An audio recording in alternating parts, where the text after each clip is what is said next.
The crystal chandelier cast fractured rainbows across Chase Donovan's Manhattan penthouse as he stood motionless by the floor-to-ceiling windows, bourbon glass trembling slightly in his grip. Below him, the city pulsed with life, while behind him, New York's elite mingled in designer gowns and tailored suits, their laughter echoing off marble floors. 3 weeks had passed since Vivian walked out of his life, her final words still burning in his chest like acid. "You don't love people, Chase. You collect them like your precious art pieces." The engagement ring he'd commissioned from Cartier now sat in his desk drawer, a six-figure reminder of his failure to feel anything real. The bourbon burned as he drained the glass. Liquid courage for what he was about to do, he turned to face the crowd of investors, socialites, and hangers-on who had come to his charity gala, their faces bright with the kind of happiness only money could buy. "I will marry the woman I sleep with tonight." The words cut through the cocktail chatter like a blade through silk. Conversation stopped mid-sentence. Someone's champagne flute clinked against a marble table. Then came the laughter, nervous at first, then building into genuine amusement as his guests decided it was another of Chase Donovan's eccentric jokes. But Chase wasn't smiling. His jaw was set, his dark eyes serious as death. No prenup, no negotiations, no games. Across the room, near a display of first-edition novels donated for the literacy fundraiser, a woman with coffee-dark hair looked up from the book in her hands. Unlike everyone else, Kora Evans wasn't laughing. She recognized the look in his eyes because she'd worn it herself once. Standing in a hospital room watching machines keep her mother alive, it was the look of someone who had nothing left to lose. Kora set down the hardcover copy of The Bell Jar and moved toward the balcony doors, suddenly needing air. She hadn't wanted to come tonight, but her friend Maya had begged her to attend as moral support for the fundraiser. "It's for literacy programs," Maya had said. "Right up your alley." What Maya hadn't mentioned was that the host was Chase Donovan, the tech billionaire whose face graced Forbes covers and gossip columns with equal frequency. Kora had done her research after receiving the invitation. Stanford graduate, self-made fortune in artificial intelligence, recently engaged to socialite Vivian Blackwood, except apparently that last part was no longer true. She slipped through the crowd unnoticed, grateful for her simple black dress that helped her blend into the shadows. On the balcony, she gripped the railing and let the October wind cool her flushed cheeks. The city stretched out below her like a circuit board, all lights and connections she couldn't understand. Escaping already? She turned to find Chase himself, standing in the doorway, his bow tie undone and hanging loose around his neck. Up close, he looked younger than his 32 years, though there were lines around his eyes that spoke of sleepless nights and careful calculations. "The air was getting thin in there," she said, not moving from her spot at the railing. He stepped onto the balcony, closing the glass door behind him. "I'm not sure if that was the crowd or my announcement. Both probably." She studied his face. In the city's glow, was it true? Which part? Any of it. Chase moved to stand beside her, his hands bracing against the railing. The marriage part? Yes. The sleeping with someone part. He shrugged. That remains to be seen. And if no one takes you up on the offer? Smile ghosted across his lips. The first genuine expression she'd seen from him all evening. Then I'll have learned something about myself I probably didn't want to know. Kora found herself studying the sharp line of his profile, the way the wind ruffled his dark hair. "You don't strike me as someone who leaves things to chance." "I don't. That's the problem." He turned to face her fully. 3 weeks ago, someone told me I was incapable of real intimacy, that I treated relationships like business acquisitions. Tonight felt like a good time to prove her wrong. By making marriage into a transaction, the question hit its mark. Chase's jaw tightened, and for a moment, Kora thought he might walk away. Instead, he laughed, a sound with no humor in it. "You have a point." He extended his hand. "By the way, your reluctant host." She hesitated before taking his hand. His fingers were warm despite the cool air, and she felt calluses that surprised her. "Kora, your reluctant guest. You work with books." It wasn't a question. "I used to. Now I volunteer at the public library in Queens." We have a literacy program for kids whose parents work nights. She pulled her hand back. Not exactly your crowd. No, he agreed. They're better than my crowd. Something in his tone made her look at him more carefully. Beneath the expensive suit and practiced charm, she caught a glimpse of something raw, something real. Why did you really say what you said in there? She asked. Chase was quiet for so long she thought he wouldn't answer. When he finally spoke, his voice was barely above a whisper, because I'm tired of being afraid of my own life. The words hung between them like a confession. Kora felt something shift in her chest, a loosening of the careful walls she'd built around herself since her mother's death. This man, this billionaire, who could buy and sell her neighborhood without blinking, sounded exactly like she felt most nights when she lay awake in her empty apartment, lost, lonely, desperate for something real. That's dangerous thinking, she said softly. The most dangerous. His dark eyes met hers. The question is, are you brave enough to think it with me? Before she could answer, the balcony door slid open, and Maya appeared, her face flushed with wine and excitement. Kora, there you are. The auction's starting, and they need volunteers, too. She stopped, noticing Chase for the first time. Her eyes went wide.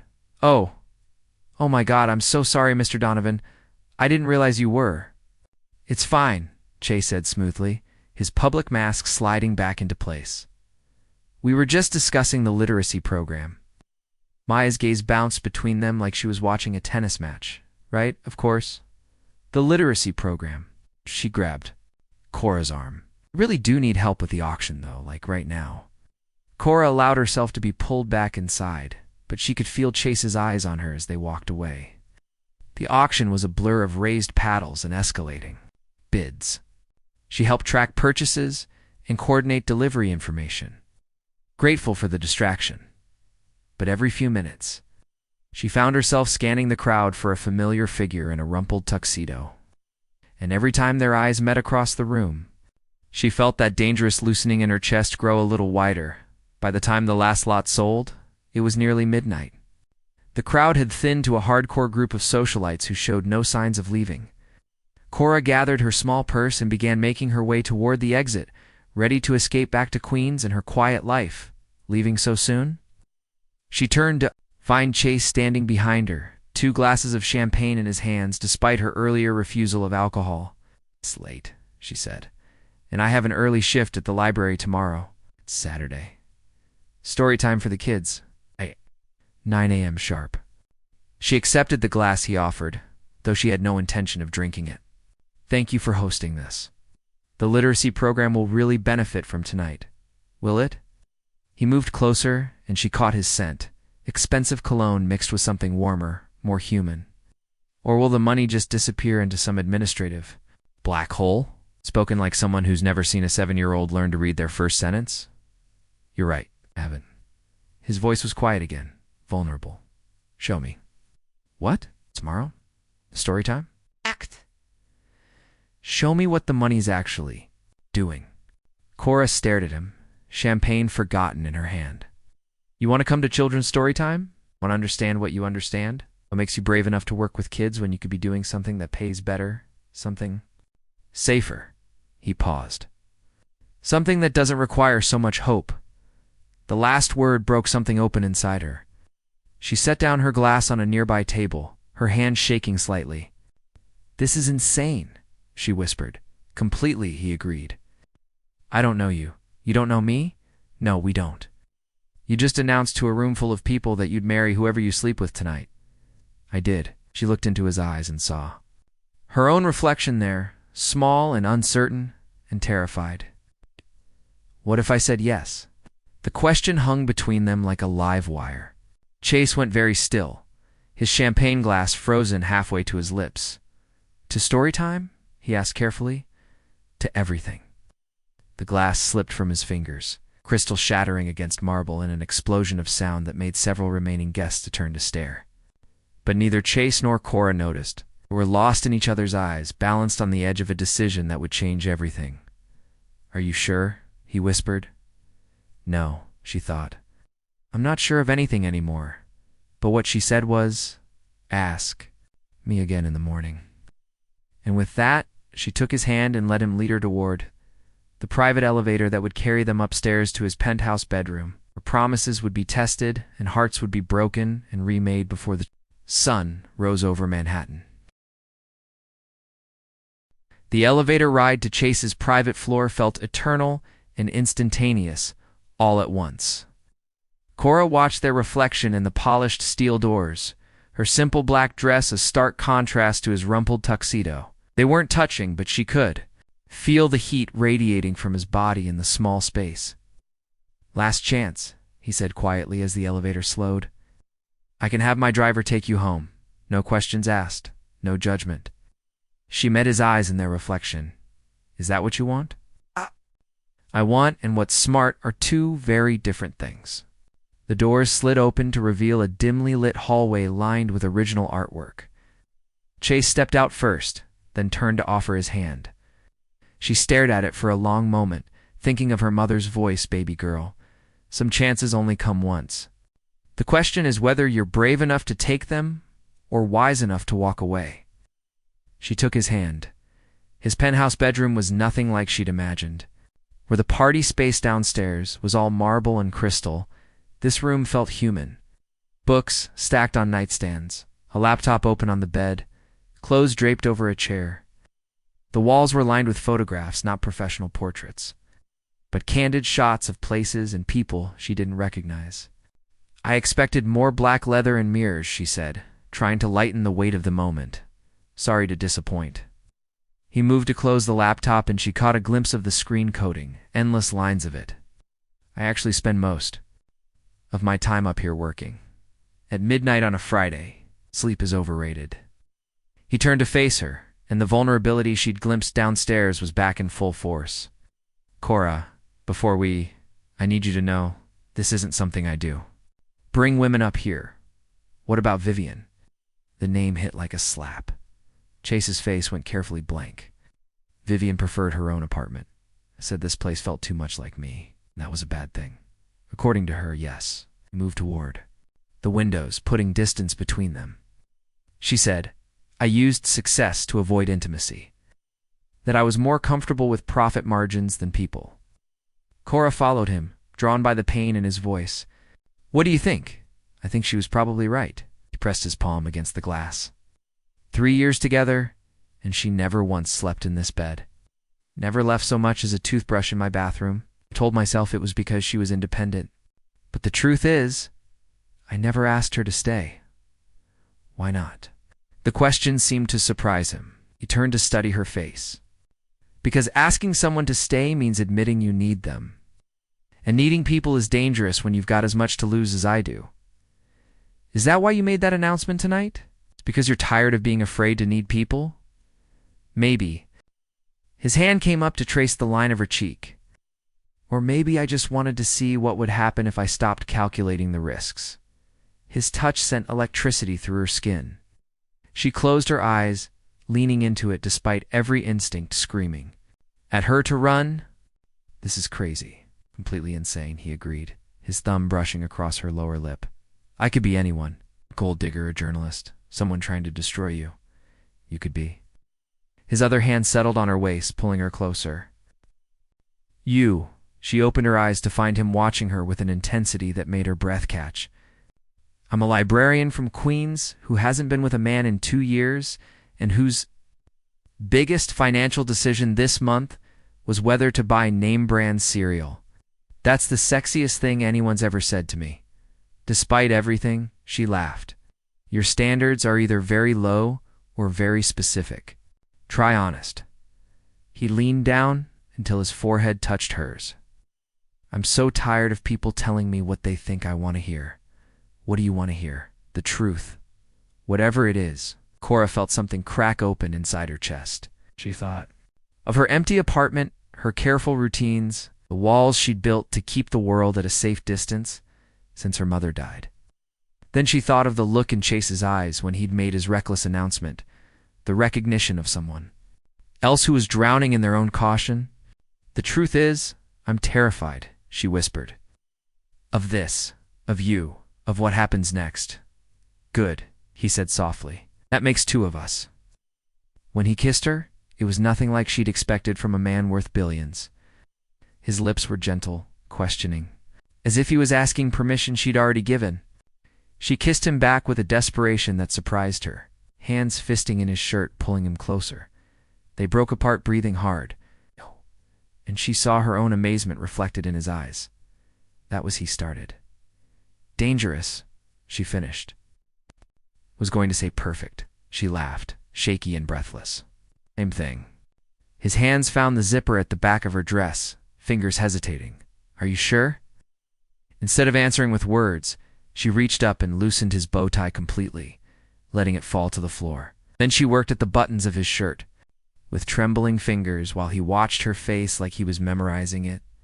When they finally came together on his king-sized bed, it was with the desperate intensity of people who had been holding back for far too long. He was reverent in his attention, mapping every inch of her skin like he was afraid she might disappear. She gave herself over to sensation, to the feeling of being desired not for what she could provide or who she might be, but simply for herself. Afterward, they lay tangled in sheets that probably cost more than her monthly rent, both staring at the ceiling as the magnitude of what they'd done settled over them. So Kora said finally, her voice hoarse, I guess we're getting married. Chase turned his head to look at her, and she saw something she hadn't expected in his eyes, panic. About that, he said carefully. Her stomach dropped. Oh God, you were drunk. This was all some elaborate joke, and I just made the biggest mistake of my life. No. He rolled to face her fully, hands gripping her shoulders. No, that's not what. I meant every word downstairs. It's just what. He sat up, running his hands through his hair. There are things you don't know about me. Things that might change your mind about all this. Chill ran down Kora's spine. What kind of things? Chase was quiet for so long she started to wonder if he'd fallen asleep. When he finally spoke, his voice was barely audible. My father didn't leave me this fortune. I took it from him. What do you mean? He built Donovan Industries from nothing. Manufacturing, real estate, tech investments. By the time I graduated from Stanford, it was worth about $200 million. Chase's jaw tightened. He also had a gambling problem that was bleeding the company dry. Kora pulled the sheet up to cover herself, suddenly feeling exposed. So you took over to save the business? Took over because I found out he was using company funds to pay off debts to some very dangerous people. People who wouldn't think twice about making problems disappear permanently. The room felt colder. What did you do? I staged a hostile takeover of my own family's company. Used my AI patents as leverage, convinced the board that my father was unfit to lead. He fought me every step of the way, called me ungrateful, said I was destroying everything he'd built. Were you? Chase met her eyes. I was saving it. And saving him whether he wanted me to or not, but he didn't see it that way. The last thing he said to me was that I was dead to him. When was this? 5 years ago? He died of a heart attack 18 months later. We never spoke again. Kora felt her world tilting off its axis. The man she'd just made love to, the man she'd agreed to marry based on one night of shared vulnerability, had just confessed to destroying his own father. There's more, Chase said quietly. The dangerous people my father owed money to, they didn't just disappear when I paid off his debts. They saw opportunity in a young CEO with questionable family loyalty. They've been suggesting business partnerships ever since. What kind of partnerships? The kind that would make me very rich and very guilty of federal crimes? Kora's mind reeled. Have you? Did you ever? No, but they're patient and persistent. And eventually, they're going to stop asking nicely. She stared at him, this man who'd seemed so broken and honest just hours before, and realized she knew absolutely nothing about him at all. Why are you telling me this? She whispered. Because if we're really going to get married, you deserve to know what you're signing up for. My life isn't just complicated, Kora. It's dangerous. And now, because of tonight, it's your life too. The weight of his words settled over her like a burial shroud. She'd come here thinking she was taking a risk on love, on connection, on something real. Instead, she'd walked into something that could destroy her life. I need to go, she said, starting to rise from the bed. His hand caught her wrist, gentle but firm. Don't, please. Let me explain everything. Let me show you that this can work, that we can work. She looked down at him, this beautiful, damaged man who'd just shattered her world with his honesty, and felt her heart breaking in ways she didn't know were possible. Should have told me before, she said. I know, I'm sorry. Just for one night, I wanted to pretend I was someone who deserved this. Deserved you. Tears pricked at her eyes. Chase, marry me anyway, he said desperately. I'll protect you. I'll keep you safe. I'll give you everything you've ever wanted. Everything except honesty from the beginning. He flinched like she'd hit him. You're right. Please, don't let my mistakes take away something that could be beautiful. Something real. Kora looked at him for a long moment, memorizing his face in the dim light. Then she gently pulled her wrist free and began gathering her clothes. Ask me again in the morning, she said, echoing her words from hours before. When you're ready to tell me the whole truth? She dressed quickly while he watched, his face a mask of barely controlled desperation. At the bedroom door, she turned back one last time. For what it's worth, she said softly. I think you did deserve it. This us. But not like this. Never like this. And then she was gone, leaving Chase alone in his empty penthouse. Surrounded by the ghosts of everything he'd almost had and everything he'd already lost, Kora barely slept. She lay in her small queen's apartment, staring at the ceiling, replaying every moment of the previous night until the memories felt like wounds. By the time her alarm went off at 7 a.m., she'd convinced herself that Chase Donovan was either the most honest man she'd ever met or the most skilled manipulator. She wasn't sure which possibility scared her more. The children's section of the Queen's public library smelled like old books and new hope.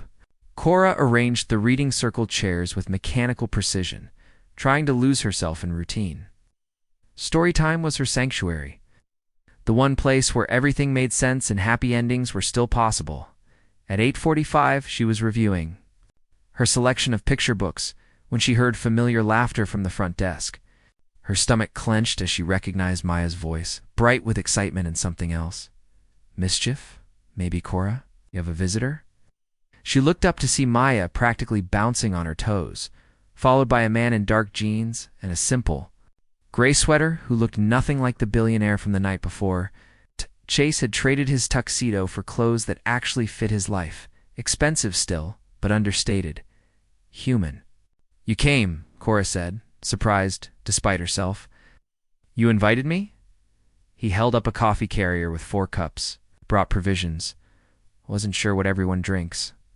Maya's eyes were wide as saucers. Everyone, E meaning who, exactly? Maya? This is Chase. Chase Maya. Kora took one of the coffee cups, grateful for something to do with her hands. Maya's my friend who dragged me to the gala last night. Best decision I ever made, Maya said, then immediately turned red. I mean, for the literacy program, the fundraising was very successful. Chase smiled, the first genuine one Kora had seen from him. It was thanks to people like you who volunteer their time. Oh, I don't really volunteer. I just guilt my friends into attending fancy parties. Maya glanced between them. Speaking of which, how did you two end up? Long story, Kora cut in. Shouldn't you be opening the computer lab? Hint, but not before giving Kora a look that clearly said, we're talking about this later. As soon as she was gone, the air between Chase and Kora grew thick with unspoken words. I wasn't sure you'd show up, he said quietly. I wasn't sure you'd still want to after last night. After you walked away, you mean? She met his eyes. After you told me your life story might include federal prison time. He winced. Fair point. He looked around the children's section, taking in the bright colors and cheerful displays. This is nice. Different than I expected. What did you expect? I don't know. Fluorescent lights and depressing furniture. This feels, he searched for the word safe. Before she could respond, the first families began arriving. Children ran toward the reading circle while parents settled into nearby chairs with books or phones. Kora watched Chase take in the scene, noting the way he stepped back toward the wall, hands in his pockets. You don't have to stay, she said. I know this probably isn't your thing. Actually, he said, surprising her. I've never seen anything like it. Storytime began with Where the Wild Things Are, Kora had read the book hundreds of times, but watching Chase discover it for the first time was like seeing it through new eyes. He was fascinated by the children's reactions, the way they gasped at the scary parts and cheered when Max returned home. When she finished, a little girl named Sophia raised her hand. "Miss Kora, can we do voices next time, like in the movies?" Kind of voices, scary monster voices and brave boy voices. Kora glanced at Chase, who had moved closer to the circle. "Well, I don't know if I'm very good at monster voices. I could help with that," Chase said suddenly. Every head in the circle turned toward him, children's eyes wide with curiosity. If Miss Kora thinks it's okay," the children erupted, in excitement. Before Kora could object, Chase was sitting cross-legged on the floor beside her, surrounded by 8 eager faces. "What's your name?" asked Marcus, a 6-year-old regular. "Chase, are you Miss Kora's boyfriend?" Kora felt heat flood. Her cheeks. "Marcus, that's not really." "Sort of," Chase said, his eyes finding hers. "We're still figuring it out." The next hour passed in a blur of stories and silly voices. Chase threw himself into the performance with an enthusiasm that surprised everyone, especially Kora. He roared like wild things and squeaked like mice, making the children giggle until their sides hurt. During snack time, while the kids munched on crackers and apple slices, Chase sat beside Kora on a low bench meant for 5-year-olds. "This is what you meant," he said quietly, about seeing 7-year-olds learn to read. "This is why you do it." She nodded, watching Sophia help younger Marcus sound out words in a picture book. "It's not about the money or the recognition. It's about giving kids a place where stories matter, where they can be anyone they want to be for 30 minutes. Even billionaire tech guys who are terrible at sitting on tiny furniture." Despite everything, she smiled. Especially them. They were interrupted by Maya appearing with a camera. "Sorry to interrupt, but the library director wants photos for the newsletter. Big donors love seeing their money in action." Chase immediately tensed, starting to stand. "Maybe I should." "No," Kora said, catching his arm. "Stay, please." The photo session was brief, just a few shots of the reading circle and snack time. But Kora noticed the way Chase positioned himself carefully, always at an angle, never fully facing the camera. When Maya finished, he was the first to excuse himself for air. Kora found him on the library steps 20 minutes later, staring at the street like he was seeing it for the first time. "You okay?" she asked. "I just spent an hour reading 2 children," he said wonderingly. "And it was the best hour I've had in years." But he looked at her. But nothing. "That's the problem. For the first time in longer than I can remember, I wasn't calculating risks or planning 3 moves ahead. I was just present. Is that so bad? For someone in my position? Possibly." He stood up, brushing off his jeans. "Those photos Maya took. They'll end up online somewhere. Social media, the library website, who knows where else. So the people I told you about last night, they're always watching? Looking for weaknesses, pressure points." His jaw tightened. "Things they can use against me." Understanding hit her like a punch to the gut. "You think they'd hurt children? I think they'd hurt anyone who matters to me." The weight of what he was saying settled over her. She thought of Sophia's bright laugh, Marcus's gap-toothed grin. All the children she'd grown to love over the past year. "You have to stop coming here," she said quietly. "Kora, ... No, you're right. This was selfish of me, asking you to see this part of my life without thinking about the consequences." He stepped closer, his hands framing her face. "Don't you dare apologize for sharing something beautiful with me. Don't you dare." "Then what do we do?" "I don't know." His thumbs brushed across her cheekbones. "All I know is that watching you, with those kids, seeing the way they light up around you, I've never wanted anything more than I want to be part of this world you've built. Even if it's dangerous? Especially then." She searched his eyes, looking for the lie, the manipulation, the angle. All she found was raw honesty and something that looked dangerously like love. "There's something else," he said quietly. "Something I should have told you last night." Her heart sank. "What now?" "Vivian didn't just leave me because I was emotionally unavailable. She left because she found out about my father, about the people who've been pressuring me. Else, she said, she couldn't be with someone who lived in that kind of danger. Smart woman. I thought so too, until I met you. Chase, I'm not asking you to make the same choice she did. I'm asking you to help me find a different one. Before she could ask what he meant, her phone buzzed with a text message. Then another, and another. She pulled it from her pocket with shaking hands. The first message was from Maya. Holy shit, check Instagram. The second was from her neighbor girl. You're famous. The third was from a number she didn't recognize. Interesting reading list, Miss Evans. We should discuss your literary preferences. In person, Chase saw her face go pale. What is it? She showed him the screen. He read the messages, his expression growing darker with each one. The photos, he said grimly. Someone moved fast. Who would send something like that? But even as she asked, she knew. The same people Chase had been trying to protect her from had just made their first move, and somehow, they already knew exactly who she was. Chase pulled out his own phone, fingers flying over the screen. I'm calling my security team. Get you somewhere safe while I figure out how to fix this. Fix what? Chase, I don't understand what's happening. He looked up from his phone, and she saw fear in his eyes for the first time. Last night, when you agreed to marry me, you didn't just become my fiancé. You became leverage. And now they know exactly where to find you. As if summoned by his words, a black SUV pulled up to the curb in front of the library. Chase immediately stepped in front of Kora, his body tense with protective instincts. The SUV's window rolled down, revealing a man in his 50s with silver hair and cold eyes. He smiled at them like an old friend. Mr. Donovan? He called out pleasantly. Hey, what? A lovely morning for a wedding. The man in the SUV looked like someone's grandfather, the kind who might volunteer at church bake sales or coach Little League. His smile was warm, his voice friendly, and everything about him screamed danger in a way that made Kora's skin crawl. Vincent Torino, Chase said, his voice carefully controlled. I thought our business was concluded. Oh, it is. For now. Vincent's eyes shifted to Kora, studying her with unsettling interest. I simply wanted to meet the young lady who's captured your heart so thoroughly. Chase stepped closer to Kora, creating a barrier between her and the car.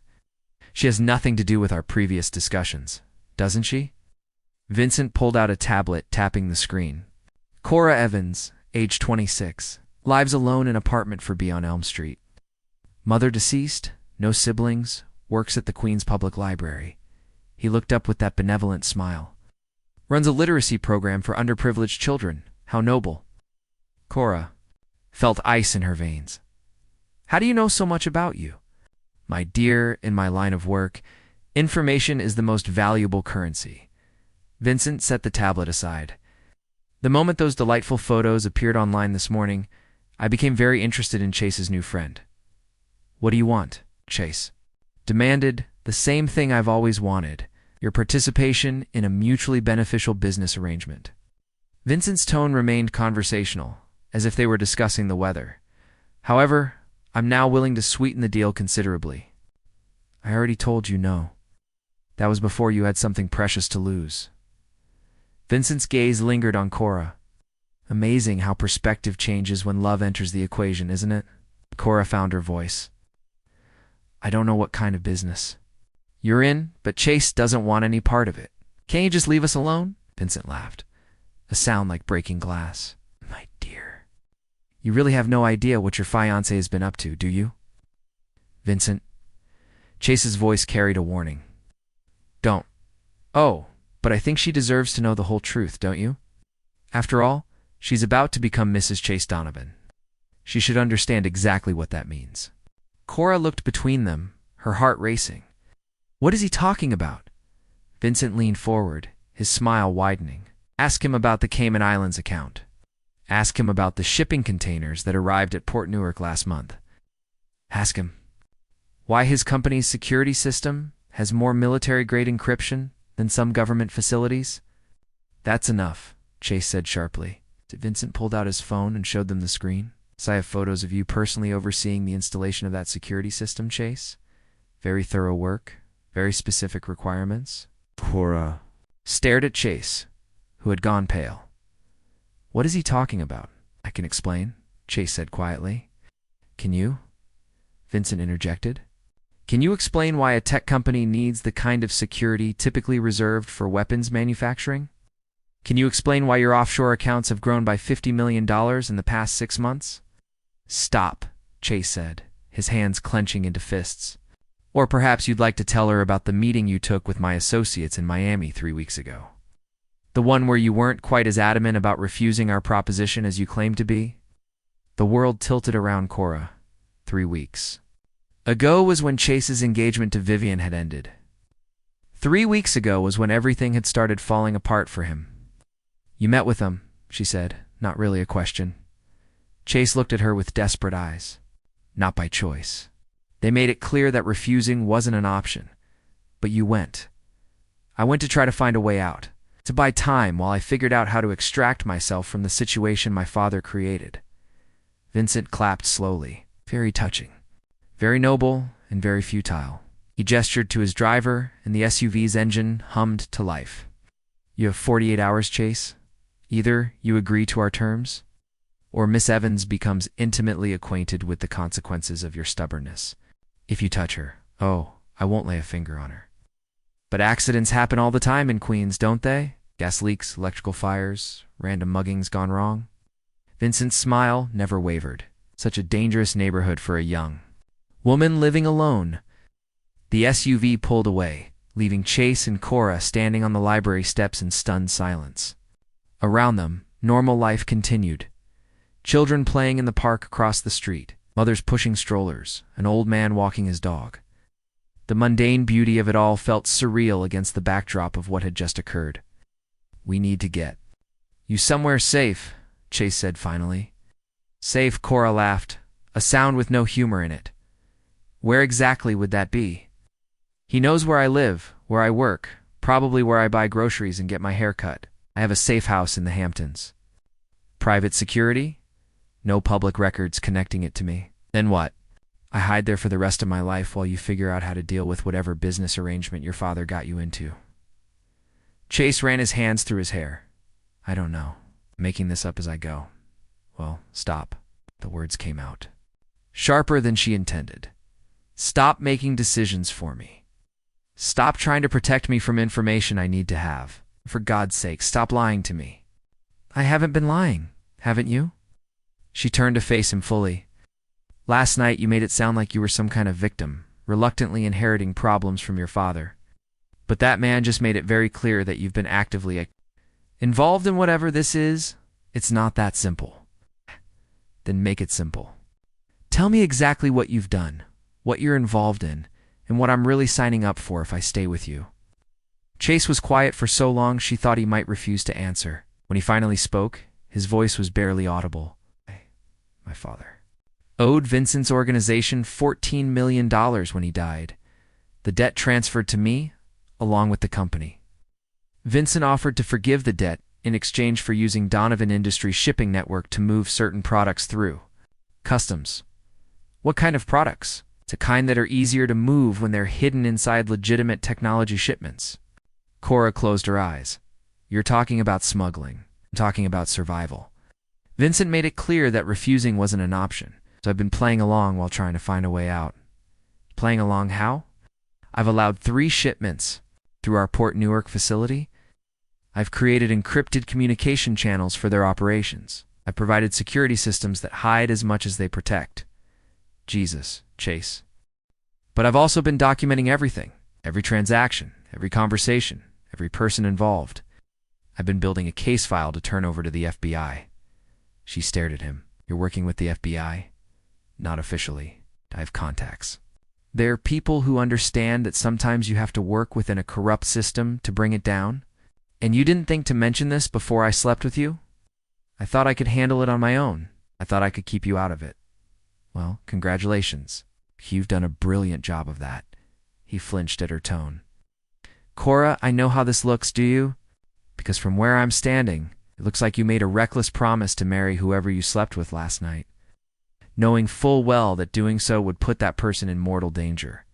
It looks like you've been lying to me from the moment we met. Everything I told you about wanting something real, about being tired of living in fear, that was all true, was it? Or was it just convenient that some naive librarian happened to be at your party last night? Someone with no connections or resources who would be easy to manipulate. The accusation hit its mark. Chase went very still, his face going carefully, blank in the way she was beginning to recognize as his defense mechanism. Is that really what you think of me? He asked quietly. She wanted to say yes, wanted to convince herself that he was just another rich man using his power to get what he wanted. It would be so much easier than admitting she was falling in love with someone whose life was a ticking time bomb. But she couldn't lie, not even to protect herself. No, she said finally. I think you're a good man trying to do the right thing in an impossible situation. But I also think you're so used to controlling everything that you can't see when you're making things worse by trying to protect people from the truth. So what do you want me to do? I want you to trust me enough to include me in the decisions that affect my life. I want you to stop trying to manage my reactions and just be honest with me, even when it's ugly. Chase looked at her for a long moment. Okay, you want complete honesty? Here it is. I've been half in love with you since the moment you told me truth was better than good. I've been fully in love with you since I watched you read to those kids this morning. I'm terrified that my selfish need to have something beautiful in my life is going to get you killed. The words hung between them like a bridge she could either cross or burn. And I'm terrified that my need to feel something real again is going to get us both killed, she said. But I'm even more terrified of walking away and spending the rest of my life wondering what we could have been. He stepped closer, hope flickering in his eyes. So what do? We stop running from this and start running toward it together. She took his hands in hers. But first, you're going to tell me everything. And I mean everything. No more selective truth-telling, no more protecting me from information I need to have. It's going to be ugly. I can handle ugly. What I can't handle is being blindsided. Again, Chase nodded slowly. Okay, but not here. Vincent's people could be watching. Then where? He pulled out his phone and made a quick call. My security team will meet us at a secure location. We'll plan our next move from there. As they walked toward his car, Kora felt the weight of the decision she'd just made settling over her. 46 hours ago, her biggest concern had been whether to splurge on organic apples at the grocery store. Now, she was planning strategy sessions to outwit organized crime. But when Chase squeezed her hand as he opened the passenger door, when she saw the gratitude and love in his eyes, she knew she'd made the right choice, even if it killed her, which, she reflected grimly, it very well might. The safe house turned out to be a converted warehouse in Brooklyn, all exposed brick and industrial lighting. Chase's security team was already there when they arrived. 3 people who looked more like college professors than bodyguards until you noticed the way they moved, the careful positioning, the constant awareness of exits and sight lines. This is Sarah, Marcus, and Jin, Chase said as they settled around a conference table that looked out of place in the industrial space. They've been helping me document everything for the past 6 months. Sarah, a woman in her 40s, with graying hair and intelligent eyes, pulled out a thick folder. We've been building a comprehensive case file on Vincent Torino's organization. Financial records, shipping manifests, recorded conversations. Recorded conversations? Kora asked. Every meeting Chase has attended has been weird, Marcus explained. He was younger, maybe early 30s, with the kind of calm demeanor that suggested military background. We've documented numerous federal crimes. Jin, who couldn't be older than 25, but had the focused intensity of someone much older, was typing rapidly on a laptop. The problem is that Vincent's people are smart. They've been careful to keep Chase's involvement limited to providing services not directly handling contraband, which means that if this goes to court, Chase might face charges as an accessory. But Vincent's organization would likely survive the prosecution, Sarah said grimly. They'd regroup, find new shipping routes, and probably kill Chase for his trouble. Kora felt cold. So the FBI can't help? They can, but not in the way we'd hoped, Chase said. My contact there has been working on getting me into witness protection, but that would mean disappearing completely. New identity, new life, no contact with anyone from my past, including me, including you. She stared at the case files spread across the table, months of careful documentation that might not be enough to bring down the people threatening them. There has to be another way. There is, Jin said quietly, but it's risky. Riskier than witness protection? Potentially fatal if it goes wrong? Sarah shot Jin a warning look. We're not seriously considering the honey trap scenario. What's the honey trap scenario? Kora asked. Chase's jaw tightened. It's not happening. I should hear it, Kora said firmly. All options on the table, remember? Jin glanced at Chase, who nodded reluctantly.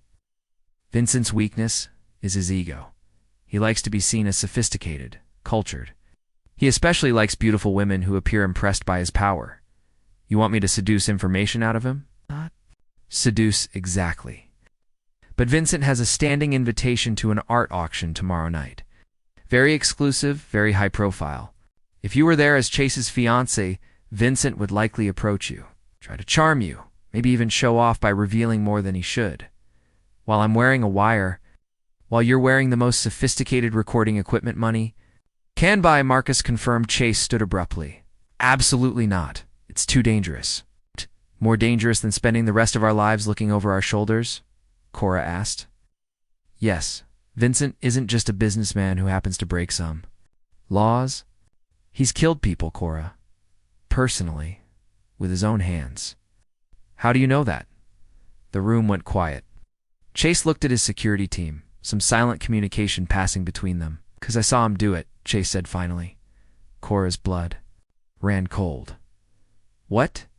The meeting in Miami 3 weeks ago?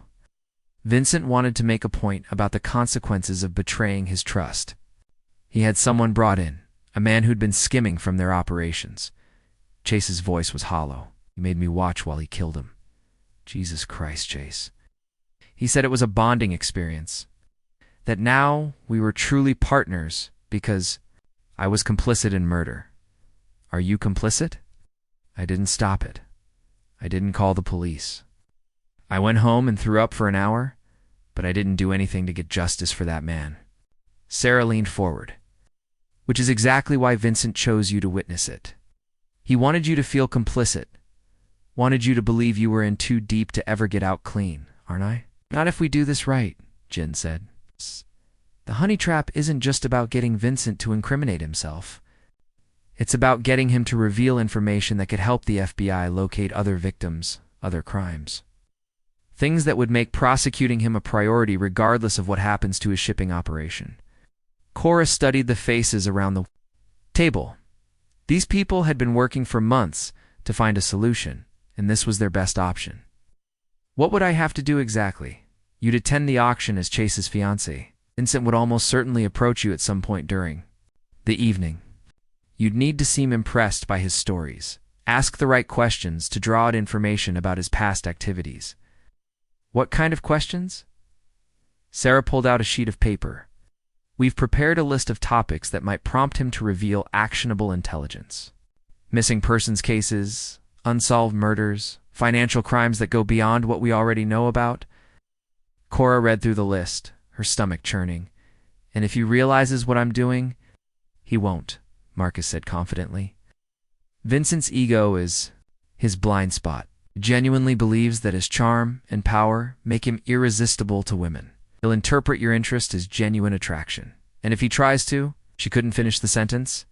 He won't get the chance, Chase said grimly. I'll be there the entire time. The moment you signal that you want out, we leave. What's the signal? You touch your earring? Left ear if you want me to interrupt the conversation. Right ear? You want to leave immediately? Kora looked around the table one more time. What are the odds this works? Honestly, Sarah said, maybe 60-40. But the odds of the other options working are much lower. And if it doesn't work, then we all disappear into witness protection and hope Vincent loses interest eventually, which he won't, Chase added quietly. Kora closed her eyes, thinking of the children at story time that morning. Sophia asking about silly voices, Marcus struggling to sound out new words. all of them trusting that she'd be there next week to read to them again. If she ran now, she'd never see them again anyway. Okay, she said. I'll do it. Kora, no. She held up a hand to stop Chase's objection. You asked me to trust you enough to include me in the decisions. This is me making a decision. I'm not going to spend the rest of my life hiding from some criminal who thinks he can intimidate us into compliance. Chase stared at her for a long moment, then nodded slowly. Then we do this together. Together, she agreed. The next 24 hours passed in a blur of preparation. Sarah taught Kora how to work the recording equipment, tiny devices that looked like expensive jewelry. Marcus went over safety protocols and exit strategies. Jin briefed her on Vincent's known associates and business interests. Chase, meanwhile, seemed to grow more tense with each passing hour. He paced the safe house like a caged animal, checking and rechecking every detail of their plan. You're going to wear a hole in the floor, Kora told him as she practiced asking leading questions. With Sarah. I should never have agreed to this. You didn't agree to it. I did. He stopped pacing to look at her. I could still call it off. You could, but then what? We hide for the rest of our lives. Never see our friends or families again. Never have. The life we talked about building together? At least we'd be alive to not have it. It's not living, Chase. That's just existing. The night of the auction, Kora stood in front of a mirror in the safe house's makeshift dressing room, hardly recognizing herself. The dress Sarah had provided was stunning black silk that hugged her curves and made her look sophisticated in a way she'd never managed before. The recording equipment was invisible, disguised as a delicate necklace and matching earrings. You look beautiful, Chase said from the doorway. He was wearing another tuxedo, but this time he looked comfortable. In it, dangerous. I looked terrified. Good. Vincent will interpret that as nerves about attending such a high-profile event. It'll make you seem more authentic. She turned to face him. Chase, if something goes wrong tonight, it won't. But if it does, I want you to know that I don't regret any of this. Meeting you, falling in love with you, agreeing to marry you on the basis of one reckless night. He crossed the room and pulled her into his arms. When this is over, we're going to have the most normal, boring wedding in the history of marriage. I'm talking church in Queens, reception at the local VFW hall, cake from the grocery store. So perfect. And then we're going to have equally normal, boring children who will read to every night before bed. I love you, she said, standing on her toes to kiss him. I love you too. Which is why we're going to make sure tonight ends with both of us coming home safe. The auction was being held at a private gallery in Manhattan. All white walls and dramatic lighting. Chase and Kora arrived fashionably late, making an entrance that drew exactly the kind of attention they wanted. Within minutes, Vincent appeared at their side, resplendent in a custom tuxedo and warm smile. Chase and the lovely Miss Evans, how wonderful to see you both. Mr. Torino, Kora said, accepting his offered hand with a smile she hoped looked genuine. What a beautiful event, isn't it? I'm something of an art collector myself. Perhaps I could show you some of the more interesting pieces while Chase mingles with his business associates. Chase's jaw tightened almost imperceptibly. I'd prefer to stay with my fiancée. Nonsense. She'll be perfectly safe with me, won't you, my dear? Kora touched her left earring briefly, then smiled at Vincent. I'd love to hear about the art. Chase is always telling me I need to develop more sophisticated tastes. For the next hour, Vincent regaled her with stories about various pieces in his personal collection. Some of them, he hinted, had been acquired through less than legal means. Others had been gifts from grateful business partners who understood the importance of maintaining good relationships. You know, he said, as they stood in front of a Picasso sketch that probably belonged in a museum. Chase is very lucky to have found someone who appreciates the finer things in life. I'm still learning, Kora said modestly. My background is much more modest than his. Yes, I heard you work with children. How noble. I love it. There's something pure about children's stories. Good guys win, bad guys face consequences. Everyone gets what they deserve in the end. Vincent's laugh was sharp. Real life is much more complex, I'm afraid. Sometimes the people society labels as bad guys or simply entrepreneurs working in unregulated markets. Is that how you see yourself? I see myself as someone who provides services that are in demand. If governments wanted to stop those services, they'd find ways to do so. Instead, they create arbitrary laws and then act surprised when creative. People find ways around them. What kind of services? Oh, a little of everything. Import-export, primarily. People want things, I help them get those things. Sometimes the official channels are too slow or too expensive. Kora touched her right earring, suddenly feeling like the conversation was veering into dangerous territory. Vincent noticed the gesture and his eyes sharpened slightly. Nervous. My dear, these crowds always make me a little anxious, she said, forcing another smile. Perhaps some air would help. There's a lovely balcony upstairs, much quieter. Before she could object, Vincent was guiding her toward a staircase. Panic fluttered in her chest as she realized they were moving away from Chase, away from the safety of the crowd. She touched her right earring again, more obviously this time. But Vincent was already leading her up the stairs, his hand firm on her elbow. Much better, he said as they stepped onto a deserted balcony overlooking the city. Now we can speak more privately. About what? About your future with Chase, of course. And how I can help ensure that future is a long and prosperous one. Threat was unmistakable, wrapped though it was, in polite language. Kora felt the recording equipment against her skin and forced herself to stay calm. I'm not sure I understand. I think you understand perfectly. The question is whether you're smart enough to help me convince Chase to make the right decision, which is to stop playing games and accept the partnership I'm offering. His little investigation has been amusing, but it's time for it to end. Kora's blood turned to ice. He knew. He'd known all along. I don't know what you're talking about, Vincent pulled out his phone and showed her a photo of the safe house they'd been using. Did you really think I didn't have my own people watching you? I've known about Chase's little FBI friends for months. Then why haven't you? Because I hoped he'd come to his senses on his own.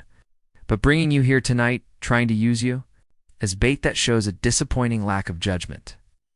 He stepped closer, and Kora could smell his cologne, expensive and cloying. Here's what's going to happen. You're going to convince Chase to destroy all the evidence he's compiled. In exchange, I'll allow your relationship to continue unmolested. And if I refuse, then you'll have a very tragic accident on your way. Home tonight. Chase will be devastated, of course, but he'll understand that this is what happens when people don't honor their commitments. Chase will never agree to that. He will, if he wants you to live to see morning. Vincent's hand moved to his jacket, and Kora caught a glimpse of metal. Gun. He had a gun. Now then, he said pleasantly, shall we go find your fiancé and discuss the new terms of our arrangement? But as they turned toward the door, they found Chase standing in the doorway, flanked by Marcus and Jin. All three men were armed. I don't think that will be necessary, Chase said quietly. Vincent smiled, seemingly unperturbed by the weapons pointed at him. Ah, the cavalry arrives. How disappointing. I had hoped we could resolve this like civilized people. We are civilized people, Chase said. Which is why you're going to walk out of here and disappear. Tonight. Forever. Or what? You'll shoot me. In a building full of witnesses. How very uncivilized of you. No, said a new voice from behind. Chase, but we will. FBI agents flooded onto the balcony. Weapons drawn, badges visible. The lead agent, a woman in her 50s with steel gray hair, stepped forward. Vincent Torino, you're under arrest for racketeering, money laundering, conspiracy, and murder. Vincent's composure cracked for the first time. Murder. What murder? Miami. 3 weeks ago. We have everything on tape, thanks to your friend Chase here. As the agents cuffed Vincent and read him his rights, he looked at Chase with something like respect. Very well played, he said. I underestimated you. No, Chase replied. You underestimated her? Vincent's eyes flicked to Kora, who was standing frozen against the balcony railing, still processing what had just happened. The wire, he said. With grudging admiration, he got me to confess to crimes I hadn't even been charged with yet. Actually, the FBI agent said we've been building a case against you for 2 years. Tonight was just the icing on the cake. As they led Vincent away, Kora finally found her voice. "Is it over?" she asked. "It's over," Chase confirmed, pulling her into his arms. "How long have the FBI been involved?" "Since the beginning. There has been working this case for months. Tonight was the final piece they needed to make sure Vincent goes away for the rest of his life. And us." Chase cupped her face in his hands. "Us. We're free. Completely, totally free." 6 months later, Kora stood in the children's section of the Queen's Public Library in a simple white dress. Surrounded by 30 of her closest friends and the 8 children from Storytime, who had insisted on attending the wedding, Chase stood. Beside her in a regular suit, not a tuxedo, looking more relaxed than she'd ever seen him. The ceremony was officiated by the library director, who had gotten ordained online specifically for the occasion. "Do you, Chase, promise to love, honor, and read bedtime stories to any children who might join your family?" the director asked with a smile. "I do," Chase said solemnly. "Right. And I promise to always do the voices." The children giggled. "And do you, Kora, promise to love, honor, and help Chase remember that money can't buy happiness, but it can buy really?" "Good books, I do," Kora replied, laughing through her tears. "Then, by the power vested in me by the internet, I now pronounce you husband and wife." The kiss that followed was soft and sweet and tasted like forever. At the reception in the library's community room, Maya gave a toast that made everyone cry. Marcus revealed surprising dance moves, and Sophia insisted on teaching Chase how to make paper flowers from old book pages. As the evening wound down and their friends began to leave, Chase and Kora found themselves alone in the children's section, surrounded by the books that had brought them together. "So," Kora said, straightening, "a display of picture books. Any regrets about that reckless promise?" Chase pulled her into his arms, spinning her around between the Storytime chairs. "Only one." "What's that?" "I should have made it sooner." She kissed him then, long and deep and full of promise, while around them the books whispered stories of love and adventure and happily ever afters that were worth fighting for. And in the distance, barely audible, came the sound of children's laughter echoing through the stacks, as if the library itself was celebrating the fact that sometimes, just sometimes, the good guys really do win in the end. The end, like this video, if the story touched your heart, subscribe for more emotional tales, and share with someone who believes in the power of true love. And let us know in the comments. We love connecting with our global community of romance lovers.